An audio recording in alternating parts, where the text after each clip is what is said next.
একটা বিড়ি দে তো ভাই তাপস। সকাল থেকে পায়খানায় গিয়ে বসে থেকে থেকেও আমার হাগা বেরোচ্ছে না, তাই তোর কাছে ছুটে এলাম। আমার কাছে বিড়ি নেই, তুই আমাকে তাড়াতাড়ি একটা বিড়ি দে, আমার খুব জোরে পেয়েছে। আমি দেবো না। দিবি না? আমার নাম রঞ্জুদা। আজ পর্যন্ত কারো কাছে আমি বিড়ি চেয়ে না শুনিনি, আজও শুনবো না। বিড়ি তো তোকে দিতেই হবে, প্রয়োজন হলে জীবনের শেষ বিড়ি। ওঠ, বল বিড়ি দিবি কিনা বল। না, দেবো না। ও দেখ তাপস, আমি তোকে শেষবারের মতো বলছি, বিড়ি দিবি কিনা বল। না, আপনি আমাকে মারতে মারতে মেরে ফেললেও আমি বিড়ি দিতে পারবো না রঞ্জুদা। বিড়ি আমি দেবো না। দিবি না? আহ!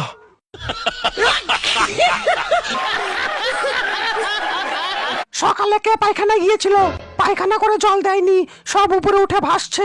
আগে গিন্নিমা, আমি তো কিছুই বুঝতে পারছি না। এই কাজ ছোট বাবু ছাড়া আর অন্য কেউ করেনি। ছি, পায়খানা করে জল দিতে পারিস না? ছ্যা।